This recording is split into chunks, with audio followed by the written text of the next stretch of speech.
কথা তো আজকে আজকে আজকে যদি সাহস থাকে তাহলে আজকে বলবেন, যদি যদি বলতে পারেন আজকেই বলতে পারবেন, পরে পারবেন ভাই। বসেন বসেন, ভয় পাওয়ার কি আছে?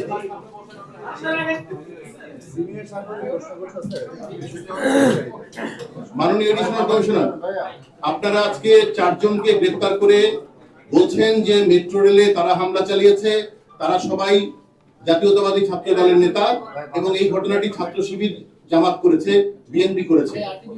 5 দিন আগে এলিট ফোর্স আরিফুল ইসলাম নামে একজনকে গ্রেফতার করে তাকে ভিডিও ফুটেজে দেখিয়েছে এবং সে হচ্ছে ভিপি নূরের যে রাজনৈতিক দল তার কর্মী, যুগ্ম যুগ্ম সদস্য সচিব তারেক রহমানের সাথে আরিফুল ইসলাম মেট্রো রেলে আগুন ধরিয়েছে।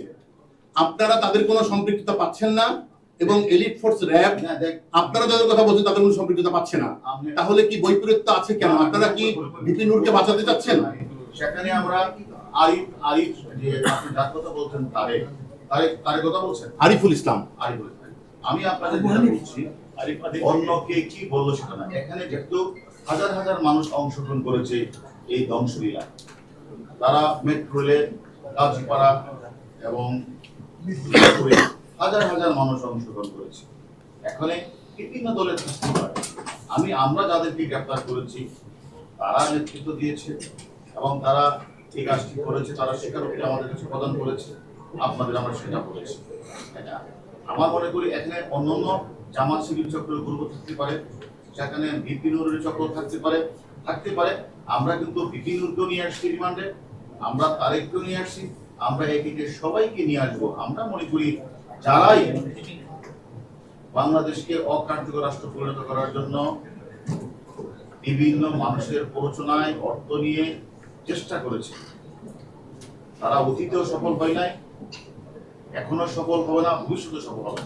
আমরা সেই লক্ষ্যেই আমরা কাজটা করছি এবং আমরা সবাইকে কিন্তু আপনি দেখেন একে আমরা অনেককেই গ্রেফতার করেছি এই ঘটনা যারা সংশ্লিষ্ট ছিল এবং আরো যাদের নাম আমরা পেয়েছি। আপনাদের আমরা কথা দিয়েছিলাম আমার পুলিশ ভাইয়ের উপরে যারা হামলা করেছে, হত্যা করেছে, তাদেরকে আইনের আওতায় নিয়ে আসবো। আমরা কিন্তু অনেককে নিয়ে এসেছি। আমরা সাধারণ মানুষকে যারা পিটিয়ে ঝরিয়ে হত্যা করেছে তাদের অনেককে আমরা কিন্তু আইনের আওতায় নিয়ে এসেছি। আমরা মনে করি মেট্রো রেলে যারা আগুন লাগিয়েছিল, আমরা ছাত্র দলের অনেক নেতৃবৃন্দ, তাদের বস যারা হুকুম দিয়েছে সকলের নাম আমরা পেয়েছি। সকলেই কিন্তু এর ম্যাক্সিমামই কিন্তু আমাদের কাছে আছে, তারা কিন্তু স্বীকার করেছে। আমি মনে করি আমরা একটা গণতান্ত্রিক সরকার ব্যবস্থায় যারা উঠা আন্দোলনের নামে পরাজয় সৃষ্টি করতে চায়, আমরা বাংলাদেশের সাধারণ নাগরিক হিসেবে তো আপনারা ছাড়তে পারেন না।